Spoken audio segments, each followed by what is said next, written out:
नमस्कार दोस्तों, 1857 की क्रांति से कि आगे हम लोग 1857 की क्रांति का जो क्वेश्चन था मैंने पूरा कर दिया है। उससे आगे कुछ क्वेश्चन हैं, उससे पहले हम उसके सब्जेक्टिव फॉर्म पढ़ेंगे जिसमें था 1857 की क्रांति का जन आंदोलन। तो चलिए शुरू करते हैं। 1857 की क्रांति के विद्रोह के ठीक बाद बंगाल में नील विद्रोह 1859 से 60 में और सन्यासी विद्रोह 1763 से 1800 में, संथाल विद्रोह 1855 से 1856 में तथा पावना उपद्रव, यहाँ पर देखिएगा पावना उपद्रव 1863 से 76 से हो जाएगा, 73 से 76 में हुआ। नील विद्रोह की शुरुआत बंगाल के नदिया जिले के गोविंदपुर गाँव से हुई थी। क्वेश्चन पूछेगा अगर कि नील विद्रोह कहाँ पर हुआ था तो कहाँ पूछेगा, बंगाल में।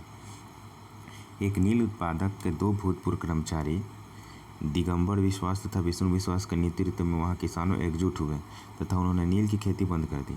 1860 तक नील आंदोलन नदिया, पावना, ढूलना, ढाका, मालदा, दिनाजपुर आदि क्षेत्रों में फैल गया। बंगाल के बुद्धिजीवी वर्गों ने अखबारों में अपने लेखों द्वारा तथा जनसभाओं के माध्यम से इस विद्रोह के प्रति अपना समर्थन व्यक्त किया था। जो नील विद्रोह के लिए हुआ था तो उसमें बुद्धिजीवी वर्ग ने अखबारों के द्वारा अपना जन समर्थन प्रस्तुत किया था लेख के द्वारा। इसमें हिंदू पेट्रियाट के संपादक हरिश्चंद्र मुखर्जी की विशेष भूमिका रही। हिंदू पेट्रियाट के संपादक कौन थे, यहाँ पर एक और क्वेश्चन बन रहा है। हिंदू पेट्रियाट के संपादक हरिश्चंद्र मुखर्जी थे। नील बगान मालिकों के अत्याचारों का खुला चित्रण दीनबंधु मित्र ने अपने नाटक नील दर्पण में किया है। तो क्या से क्वेश्चन बनेगा कि नील दर्पण किसके लेखक कौन है, तो दीनबंधु मित्र। वंदे मातरम गीत बंकिम चंद्र चटर्जी की प्रसिद्ध उपन्यास आनंद मठ से लिया गया था। यहाँ एक और क्वेश्चन हो जाएगा, वंदे मातरम किस बुक से लिया गया, तो आनंद मठ से। तो आनंद मठ किसने लिखा है, तो बंकिम चंद्र चटर्जी ने। इस उपन्यास का कथनांक सन्यासी विद्रोह पर आधारित है। इस उपन्यास का कथनांक क्या है, कथा है जो कहानी एक तरह से हम लोग बोलेंगे तो सन्यासी विद्रोह पर आधारित है। 1896 ईस्वी में कांग्रेस के कलकत्ता अधिवेशन में वंदे मातरम की पहली बार गाया गया था। वंदे मातरम कलकत्ता अधिवेशन में कब गाया गया था, 1896 में। अंग्रेजी प्रभुसत्ता का सबसे सुनियोजित तथा गंभीर चुनौती वहाबी आंदोलन से मिली, जो 19वीं शताब्दी के चौथे दशक के 7वें दशक तक चलता रहा। यानी चौथे दशक से 7वें दशक तक चलता रहा। रायबरेली के सैयद अहमद बरेलवी क्या करेंगे, इनको बरेलवी भारत में इस आंदोलन के प्रवर्तक थे। वो अरब के अब्दुल वहाब से प्रभावित हुए, परंतु अधिक प्रभाव दिल्ली के संत शाह वजीउल्लाह का था। सैयद अहमद बरेली के प्रयत्नों से इस आंदोलन की विचारधारा शीघ्र ही काबुल, उत्तर पश्चिम सीमा प्रांत, बंगाल, बिहार, मध्य प्रांत आदि में फैल गया। कुछ समय के लिए उन्होंने 1830 ईस्वी पेशावर, जो पाकिस्तान पड़ता है, 1830 ईस्वी पेशावर पर कब्जा कर लिया। क्या कर लिया उन्होंने, पेशावर पर कब्जा कर लिया। अपने नाम के सिक्के ढलवाए, किंतु अगले ही वर्षों बालाकोट की लड़ाई में मारे गए। सैयद अहमद बरेलवी की मृत्यु के बाद पटना इस आंदोलन का केंद्र बना। इस अवधि में आंदोलन का नेतृत्व मौलिक कासिम, विलायत अली, इनायत अली, अहमदुल्लाह आदि ने किया। पटना के अतिरिक्त हैदराबाद, मद्रास, बंगाल, यूपी तथा बम्बई में के आंदोलन की शाखाएँ स्थापित की गई थी।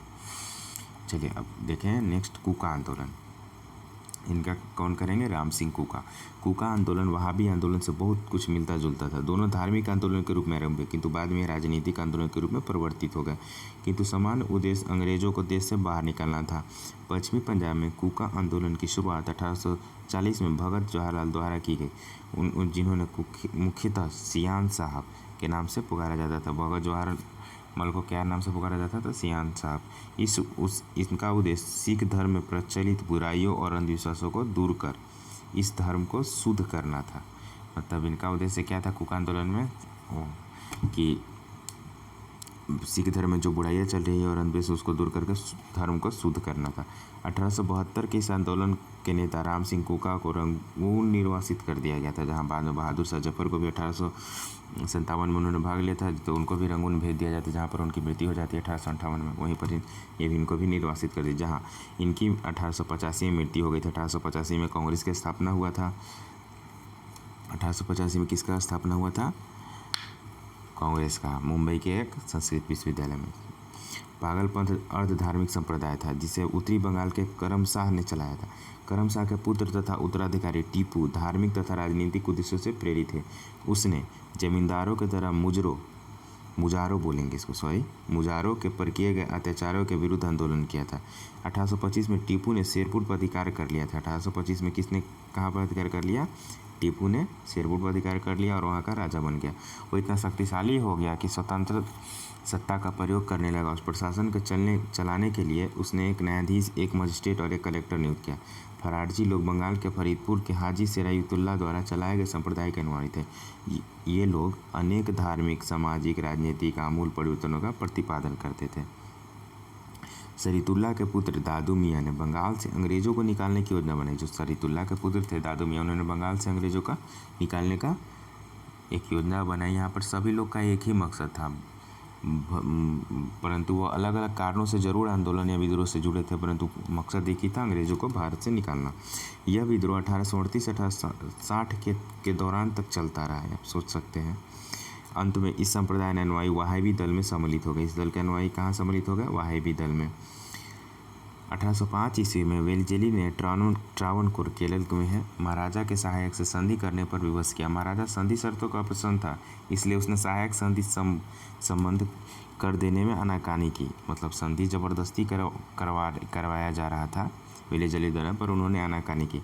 अंग्रेजी रेजिडेंट का व्यवहार बहुत ही धृष्टतापूर्ण था, जिसके फलस्वरूप दीवान वेलुथेम्पू ने विद्रोह कर दिया। जो दीवान थे वेलुथेम्पू ने उन्होंने विद्रोह कर दिया, जिसमें नायर बटालियन ने उनका सहायता किया था, यानी उनका समर्थन किया। प्रारंभिक भारतीय क्रांतिकारियों में अग्रणी वासुदेव बलवंत फड़के मुंबई के थे। 1845 से 83 ने बम्बई प्रेसिडेंसी के रामोसी जनजाति के लोगों को संगठित करके उन्हें प्रशिक्षित लड़ाकू बल में परिवर्तित कर दिया था। रामोसी जनजाति के जो भी लोग थे उनको संगठित कर सुसज्जित सेना के रूप में, लड़ाकू ताकत के रूप में, बल के रूप में परिवर्तित कर दिया था। रामोसी कृषक जत्था की स्थापना की थी।